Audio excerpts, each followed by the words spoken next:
नमस्कार मित्रों, एसएससी अड्डा जीके में आपका बहुत बहुत स्वागत है। आज हम पंचायत से संबंधित अनुच्छेद हैं जो उनके बारे में विस्तृत रूप से पढ़ेंगे। तो जो पंचायती राज है उससे संबंधित प्रमुख रूप से जो ये हैं आपके अनुच्छेद हैं 243 से 243 ओ तक हैं। कहाँ से? 243 से 243 ओ तक। तो आइए स्टार्ट करेंगे। स्टार्ट करने से पहले आप हमारे चैनल को लाइक, सब्सक्राइब और शेयर जरूर करें। जिन्होंने मेरे चैनल को सब्सक्राइब किया है उनका तहे दिल से धन्यवाद। तो देखते हैं, सबसे पहले हम थोड़ा सा पंचायत के बाद जो पंचायती राज है उसके बारे में देख लेते हैं। तो पंचायती राज है तो यह जो किसका सपना था, जो स्थानीय स्वशासन थी, इसका जो परिकल्पना थी, सपना था, ये किसका था? तो यह आपको पता होना चाहिए। यह महात्मा गांधी का सपना था। क्या था? महात्मा गांधी जी का। पंचायती राज सबसे पहले कहाँ लागू हुआ? तो आपको पता ही है, 2 अक्टूबर 1959 को 2 अक्टूबर 1959 को 1959 को कहाँ से स्टार्ट हुआ था? राजस्थान के बगदरी गांव से। राजस्थान के बगदरी गांव से। और इसका जो सबसे पहले इसको किसने लागू किया था? तो बगदरी गांव में जवाहरलाल नेहरू, पंडित जवाहरलाल नेहरू उस टाइम जो हमारे देश के पहले प्रधानमंत्री थे, उनके द्वारा इसको लागू किया गया था। तो पंचायती जो राज है ये कौन से संविधान संशोधन अधिनियम के तहत लागू हुआ? तो यह 73वें संविधान संशोधन अधिनियम के अनुसार लागू किया गया था। इस संशोधन में कौन सा भाग है? तो इस संशोधन में भाग 9 द्वारा इसको लागू किया गया था। जो ये संविधान संशोधन किया गया, इसके द्वारा क्या किया गया? तो इसमें 11वीं अनुसूची जोड़ी गई थी। क्या करा था? 11वीं अनुसूची इसके अंतर्गत जोड़ी गई थी। ये सब आप याद रखेंगे, ये प्रश्न पूछे जा सकते हैं। तो आप देख लेते हैं पंचायत से संबंधित जो प्रमुख अनुच्छेद हैं। तो सभी अनुच्छेद के बारे में हम पढ़ेंगे। तो आर्टिकल 243, तो जो आर्टिकल 243 है तो ये सबसे क्या है? तो जो पंचायत है, पंचायत से संबंधित इसमें क्या दी गई है? परिभाषा दी गई है, डेफिनेशन दी गई है। देखिए, जब भी कोई चीज़ लागू की जाती है तो सबसे पहले आपको उसके बारे में पता होना चाहिए कि उसमें क्या है, पंचायती राज क्या है, उसके अंतर्गत क्या क्या कार्य होने वाले हैं, जो ये सब है। तो एक तरह से जो आर्टिकल जो 243 है पंचायत से संबंधित, उसमें डेफिनेशन दी गई है, इसकी परिभाषा दी गई है पंचायती राज की। तो इसमें क्या होता है, आप डेफिनेशन में आपको पता ही क्या है, इसमें इसके अंदर जो वेरियस टर्म्स, डिफाइंस वगैरह ये सब चीज़ें इसमें दी गई। आर्टिकल 243 ए, तो आर्टिकल जो 243 ए है, यह है क्या है? इसके अंतर्गत है ग्राम सभा। ग्राम सभा, तो ग्राम सभा क्या होती है? यानी कि असेंबली। असेंबली मतलब ए से क्या बन गया आपका? तो जो ए है, ए से बनता है असेंबली। असेंबली मतलब होता है सभा। ठीक है, क्या होता है इसका मतलब? सभा। तो ग्राम सभा, तो ये कैसे बनती है ग्राम सभा? तो जो रजिस्टर्ड वोटर्स रहते हैं, जो सदस्य रहते हैं, जिनका वोटर कार्ड में नाम आ जाता है, उन सब के द्वारा मिलकर ग्राम सभा का निर्माण किया जाता है। तो ये कि ट्रिक है। तो ए से हो गया असेंबली। असेंबली का मतलब क्या होता है? सभा। तो अनुच्छेद जो 243 है वह है ग्राम सभा से संबंधित है, आप याद रखेंगे।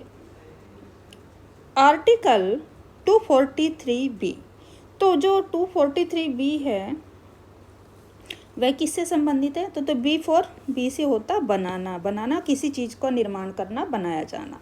तो जब क्या बनाया गया था? Constitution of panchayat. तो कॉन्स्टिट्यूशन ऑफ पंचायत है, तो जब पंचायत का निर्माण ये तो क्या हुआ था? इसमें 3 टायर सिस्टम। तो जब इसको बनाया गया था, किसको? पंचायती राज को, तो इसमें 3 टायर सिस्टम को लागू किया गया था। आपको पता ये 3 टायर कौन थे?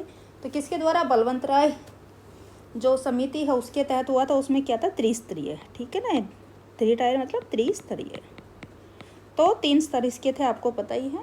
ग्राम सभा, पंचायत समिति और जिला परिषद, ये 3 प्रकार से इसका निर्माण किया गया था। किसका? पंचायती राज का। तो बी फॉर बनाना, यानी कि बनाया है, बनाया गया है, बनाना है। तो 3 तरह से इसको बनाया गया था। इसमें 3 तरह का इसका गठन करके निर्माण किया गया था। किसका? पंचायत का। तो अनुच्छेद जो 243 भी है किससे संबंधित हो गया? आप तो पंचायतों के गठन का, जिसमें प्रावधान हुआ, जिसके द्वारा पंचायतों का गठन किया गया, उनको बनाया गया।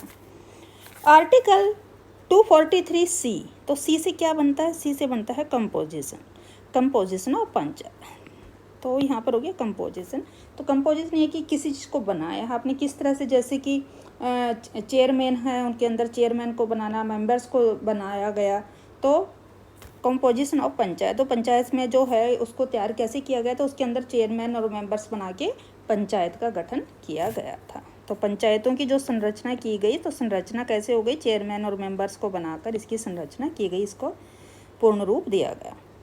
आर्टिकल 243D, तो डी से डिप्रेस्ड क्लासेस। तो देखिए क्या होता है कि कुछ लोग होते हैं जो एक दबे तबके के होते हैं, नीचे तबके के होते हैं, तो उनको ऊपर उठाने के लिए क्या किएगा, तो जो डिप्रेस्ड है, डी से आप डिप्रेस्ड याद रखेंगे, डी से डिप्रेस्ड क्लासेस। तो जो डिप्रेस्ड क्लासेस थी उनको ऊपर उठाने के लिए, उनको ऊपर, ताकि वो तरक्की कर सकें समाज में, उनका भी एक तबका जो है और रुतबा बने, तो क्या किया गया था, तो आर्टिकल 243D के द्वारा क्या किया गया था, रिजर्वेशन ऑफ सीट्स। तो इसमें जो पंचायतों में रिजर्वेशन ऑफ सीट्स, तो क्या करा गया था, रिजर्वेशन दिया गया था, कुछ सीटें थी उसमें रिजर्वेशन दिया गया था, कैसे तबके को, जिसके अंतर जैसे आप कहते हैं SC ST या फिर महिलाओं का आरक्षण, इस तरह का क्या किया गया था, रिजर्वेशन के लिए 243D। तो ऐसा तबका जो कि दबा हुआ है, ऊपर नहीं उठ पा रहा है, चाहे वह महिलाएं थी या SC ST या अन्य कोई अन्य जो भी संबंधित थे, तो सभी को आरक्षण इसके अंदर दिया गया। तो पंचायतों में जो आरक्षण है वह अनुच्छेद 243D के अंतर्गत दिया गया है। आर्टिकल 243E, तो ई से क्या बनता है, तो देखिए आप ई से याद रखते हैं, ईयर मतलब कान भी होता, बट यहाँ पर हम यहाँ पे ये ना करके, और ईयर तो बोलने में एक जैसे ही, ईयर मतलब साल, वर्ष, तो ये आप याद रखते हैं, यहाँ पे साल है, वर्ष, तो साल का मतलब होता है किसी अवधि से, ठीक है, तो साल या अवधि, या फिर एक्सपायर्ड भी हो जाता है, एक्सपायर्ड होता है यानी कि जो कुछ टाइम होता है, तो यहाँ पर एक्सपायरी होना चाहिए, तो यहाँ पर एक्सपायरी आप कह सकते हैं, तो कोई जो एक टाइम पीरियड रहता है, जो एक टाइम के बाद एक्सपायरी उसकी डेट आ जाती है, तो क्या होता है, यानी कि ड्यूरेशन ऑफ पंचायत, तो एक नियमित अवधि हम यहाँ पर कह सकते हैं, ईयरली। तो आप यहाँ रखेंगे ई से ईयर बोल सकते हैं कि ईयर मतलब अवधि से यहाँ पर आपका होगा क्या, अवधि, तो क्या होगा, तो जो पंचायत है, पंचायतों का निर्माण एक नियमित अवधि के लिए किया जाता है। तो कितने साल के लिए होती है पंचायत का जब इलेक्शन होता है और पंचायत बनाई जाती है, तो 5 साल के लिए वह क्या होती है, पंचायत जो है 5 साल के लिए बन जाती है। तो ये क्या होता है, अवधि से बन जाता है। तो अनुच्छेद 243E जो पंचायतों की अवधि है उससे संबंधित है। आर्टिकल 243F, तो जो F का मतलब आप समझ गए, F से क्या होता है, फेल, यानी कि जो किसी चीज़ में फेल हो जाते हैं, उनके अंदर वो योग्यताएं नहीं है, वो क्षमताएं नहीं है, तो वो किसी कार्य के लिए जो बंदा उसमें फेल हो जाए, तो आप F से फेल ऐसे याद रखेंगे इसको। 43F किससे जुड़ा हुआ है, फेल कैसे, डिसक्वालिफिकेशन ऑफ मेंबरशिप। तो जो ऐसे मेंबर्स हैं जो कि पंचायत में मेंबर बनने के लिए योग्यताएं पूरी नहीं करते हैं, तो उनकी क्या होगी, उनकी सदस्यता रद्द कर दी जाएगी। तो अगर वो योग्यताएं पूरी नहीं करेंगे तो उनको क्या करेगा, अयोग्य घोषित कर दिया जाता है। तो किसके तरीके, उसमें क्या हो गया, वो अयोग्य क्यों घोषित हुए, क्योंकि वो उसके लायक नहीं थे, यानी कि उनकी वो जो मान लीजिए उनकी क्वालिफिकेशन थी या उनकी काम करने की जो क्षमता थी, उसमें अगर वो फेल हो गए हैं, तो क्या कहेंगे आप, आर्टिकल 243 यानी फेल मतलब डिसक्वालिफिकेशन फॉर मेंबरशिप, ठीक है। तो सदस्यता की अयोग्यता, यानी कि वो अयोग्य हैं किसी ना किसी कारण से, तो ये किसके अंतर्गत आएगा, 243F से होता है फेल से, तो आप ये चीज़ें याद रखेंगे।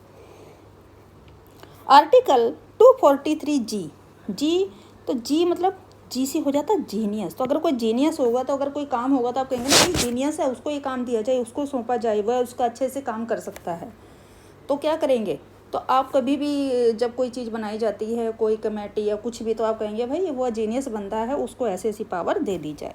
तो जी से आप याद रखेंगे जीनियस जो बंदा होगा उसका क्या काम होगा, तो powers, authority and responsibilities of panchayat. तो क्या हो जाता है, जो बंदा जीनियस होगा उसको वहाँ की पावर दी जाएगी, अथॉरिटी दी जाएगी, रिस्पॉन्सिबिलिटीज़ दी जाएंगी, किसकी, पंचायत की, जो बंदा जीनियस होता है, यानी कि काफ़ी बुद्धिमान और काफ़ी अच्छे से कार्य करने वाला होता है। तो अनुच्छेद 243 जी में क्या होता है, जो पंचायत की शक्तियाँ, प्राधिकार और उत्तरदायित्व ऐसे इंसान को दिए जाते हैं जो काफ़ी जीनियस होता है। तो जी से आप याद रखेंगे जीनियस, जीनियस है तो क्या करेंगे, तो उसको शक्तियाँ भी दे सकते हैं, अधिकार भी देंगे, उत्तरदायित्व भी देंगे। आर्टिकल 243H, एच तो एच से क्या बन गया, हाई टैक्सेस। तो यानी कि ज़्यादा जो पंचायत अपने हिसाब से जो टैक्स लगा सकती है वो कर सकती है, हाई टैक्स है, तो इस तरह से आप इसको रखेंगे, एच से हाई टैक्सेस। तो powers to impose taxes by and funds to the panchayat. तो पंचायत क्या करेगी, अपनी पावर के द्वारा कुछ ऐसे टैक्स वो लगा सकती है, जो फंड है, फंड वगैरह इकट्ठा कर सकते हैं, और उस पर जो टैक्स लगाती है, तो कौन लगाती है, वह पंचायत। तो एच से आप हाई टैक्सेस याद रखेंगे, यानी कि यहाँ पर क्या है, तो पंचायत के द्वारा लगाने की जो शक्तियाँ, यानी कि पंचायत के द्वारा इतनी शक्तियाँ हैं कि वो टैक्स वगैरह है, जो फंड हैं या जो टैक्स हैं, यानी कि सड़कें बनी हैं या पानी है, जो भी सुविधा दे रहे हैं उस पर वो क्या कर सकती है, टैक्स लगा सकते हैं। तो इस तरह से आप याद सकते हैं पंचायत द्वारा लगाने की शक्तियाँ की, पंचायत की पावर के बारे में यहाँ पर बात हो रही है। अनुच्छेद 243I, तो जो क्या रहेगा आपको, जो पंचायत है, तो आई से क्या हो जाएगा, इनकम। तो इनकम तो चाहिए, अगर आपको कोई भी कार्य करेगा तो वहाँ के लिए इनकम तो चाहिए चाहिए। तो constitution of finance commission to review financial position, तो जो वहाँ पर क्या होगा, जब आपकी कोई भी है, जैसे अगर सरकार है तो वहाँ पे एक वित्त आयोग की गठना की जाती है, उसी प्रकार जब पंचायत का निर्माण किया जाता है तो वहाँ पर एक तरह से एक वित्त आयोग का गठन पंचायत के द्वारा भी किया जाता है। क्यों किया जाता है, ताकि जो वहाँ पर आय व्यय हो रहा है उन सभी का लेखा जोखा अच्छे से देखा जा सके, क्या खर्च हो रहा है, क्या कितनी राशि आ रही है, तो उसके लिए क्या होगा, वित्तीय स्थिति की पूरी जानकारी के लिए क्या किया जाता है, उसके लिए वित्त आयोग की गठन किया जाता है। तो किसके तहत होता है ये होता है अनुच्छेद 243I। आई से क्या बन गया, इनकम के, इनकम का जो स्रोत है, जो इनकम आपकी आती है, जो आपका पैसा आता जाता है उसके बारे में है, तो आई से आप इनकम से इसको याद रखेंगे। आर्टिकल 243J, अब जे से क्या होगा, जे से देखिए जांच, यानी कि ऑडिट। तो जो जांच वगैरह कहते हैं ना कि किसी चीज़ की जांच की जा रही है, ये किया जा रहा है, किससे, तो जे से आप जांच याद रखेंगे। Audit of accounts of panchayat, तो पंचायतों का जो अकाउंट्स रहता है, जो उनका लेखा जोखा रहता है कि उन्होंने कितना खर्च किया है, कितनी राशि उनके पास आई है, इस तरह का जो सब कार्य रहता है, तो क्या होता है, तो उसकी जो जांच पड़ताल के लिए की जाती है, क्या की जाती है, जो पंचायतों का लेखाओं की संपरीक्षा, तो यानी कि जो पंचायतों का लेखा जोखा होता है, जो अकाउंट्स वगैरह होता है, उसकी डिटेल्स की जांच की जाती है, जिसका ऑडिट वगैरह है वो सब देखा जाता है। तो क्या होगा वहाँ पर 243J, इस तरह से आप इसको याद रख सकते हैं। आर्टिकल 243K, के से क्या बनता है, देखिए के से वैसे यहाँ पर हमने कैंडिडेट लिखा, देखिए कैंडिडेट में वैसे तो सी आता है, हमें पता है, बट थोड़ा सा बोलने के लिए ताकि इस चीज़ को हम समझ सकें, यहाँ पर हमने कैंडिडेट्स में के का यूज़ किया है। तो कैंडिडेट्स, तो जो क्या है यहाँ पर कैंडिडेट है, तो इलेक्शन टू द पंचायत, जो क्या होगा इसमें, तो कैंडिडेट किस में होते हैं, इलेक्शन में होते हैं। जब कोई भी इलेक्शन किया जाएगा तो उसमें कैंडिडेट तो होंगे ना, निर्वाचन आयोग है तो निर्वाचन इलेक्शन होगा, तो निर्वाचन का वहाँ पर प्रावधान किया जाता है जहाँ पर, तो उसमें कैंडिडेट्स जहाँ पर उठेंगे, इलेक्शन लड़ेंगे, तो क्या होगा, इलेक्शन के लिए किसकी ज़रूरत है, कैंडिडेट्स की। इलेक्शन के लिए किसकी आवश्यकता पड़ती है, कैंडिडेट्स की। इस तरह आप इसको याद रखें। तो कैसे कैंडिडेट, कैंडिडेट क्या करेगा, तो वो जो इलेक्शन होता है पंचायत का, उसके लिए कैंडिडेट्स की ज़रूरत रहती है, तो ये क्या होगा, कैंडिडेट। तो पंचायतों के लिए निर्वाचन का जहाँ प्रावधान होता है, तो ये क्या हो गया, अनुच्छेद 243K। नेक्स्ट है आर्टिकल 243L, तो एल से क्या हो गया, लैंड ऑफ यूटी। तो देखिए हम कहते हैं ना यूनाइटेड स्टेट्स होती हैं, तो वहाँ की क्या होते हैं, अलग से कुछ रूल्स रहते हैं। तो हमारे देश में यूनियन टेरेटरी हैं, जो यूनियन टेरेटरीज हैं, उनके लिए जो अलग से रूल्स रहते हैं उनके बारे में यहाँ बात की गई है। तो आर्टिकल 243L, एल मतलब हो गया लैंड ऑफ यूटी, ठीक है। तो एप्लीकेशन टू यूनियन टेरेटरीज, तो ये क्या होता है, जो ये अनुच्छेद है 243L, ये किस पे याद होएगा, तो एल से आपका बताया ना, लैंड ऑफ यूटी, आप ऐसे याद रख सकते हैं, लैंड ऑफ यूटी। और लैंड ऑफ यूटी मतलब आप याद रखेंगे, तो इसका मतलब जो यह आर्टिकल है ये कहाँ पे लागू होता है, तो यह संघ और राज्यों पर लागू होना होता है। आर्टिकल 243M, अब एम है तो एम से क्या हो गया, मिसिंग एरिया, ऐसा एरिया जो कि मिस है, जो सा है कि वो हिस्सा उस काम के लिए उस चीज़ से मिस किया गया है, उसको हटाया गया है।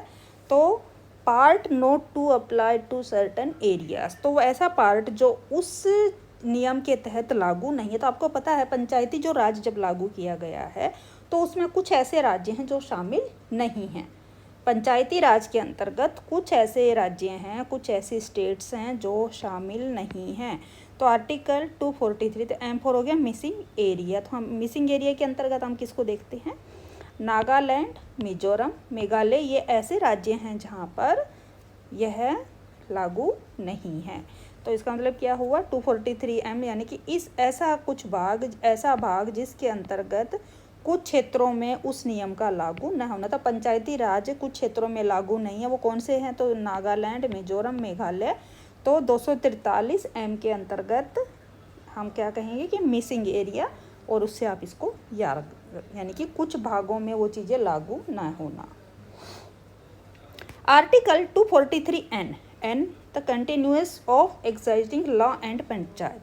तो देखिए एन से क्या हो गया, एन से आप कह सकते हैं निरंतर चलने वाली एक प्रक्रिया। तो क्या हुआ था, जब इस संविधान संशोधन को, जब 73वां संविधान संशोधन लागू किया गया था 9वें भाग के अकॉर्डिंग, तो क्या किया गया, जो पिछले टाइम से जो चीज़ें चलती आ रही थी क्षेत्रों में, तो ऐसा रखा गया था कि जो चीज़ें पहले हैं, जो विद्यमान विधियां थी या पंचायतें थी या जो भी उस वक्त वहाँ पर उन क्षेत्रों में जो चीज़ें पहले से लागू हैं उनको एकदम से हटाया नहीं जाएगा। जो चीज़ें हैं वो निरंतर हैं, कंटिन्यूअस है, वैसे ही वो सब चलती रहेंगी।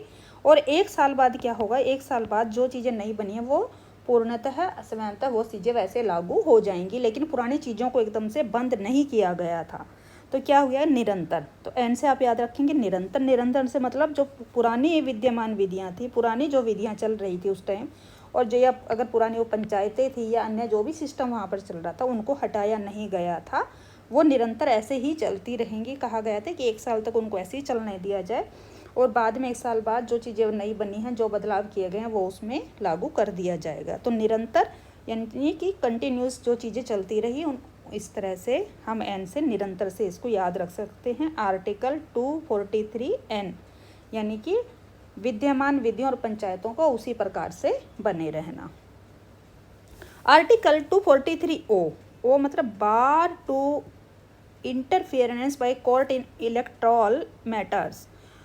तो ये क्या था कि ओ से आपका बन गया ऑर्डर बाय कोर्ट्स। तो देखिए ऑर्डर बाय कोर्ट से आप इस तरह याद रख सकते हैं, ओ से ऑर्डर हो गया। तो ऐसा होता है जब कोर्ट के द्वारा कोई ऑर्डर है लागू किया गया, तो bar to interference by courts in electronic, यानी कि जो निर्वाचन संबंधी अगर मामले हैं, कुछ भी इलेक्शन से संबंधित कुछ अगर मामले, तो न्यायालय द्वारा उसमें हस्तक्षेप करना है या नहीं करना है, इसके बारे में वर्णन कहाँ पर मिलता है, तो वह अनुच्छेद 243O के अंतर्गत मिलता है। यानी कि जो पंचायती राज का इलेक्शन रहेगा, पंचायती राज का जो इलेक्शन होना है, उससे संबंधित अगर कोई बात, उसमें कोर्ट को हस्तक्षेप करना है या नहीं करना है, इसके बारे में जो है सब बताया गया है किसमें, अनुच्छेद 243O में। तो इसको हम क्या कर सकते हैं, ऑर्डर बाय कोर्ट, इस तरह हम इसको याद रख सकते हैं। तो ये थी देखिए ट्रिक, पता नहीं आपको अच्छी लगी है नहीं लगी है, ये आप देखिएगा। अगर आपको अच्छी लगी है तो प्लीज़ चैनल को ज़्यादा से ज़्यादा लाइक, सब्सक्राइब और शेयर ज़रूर करें।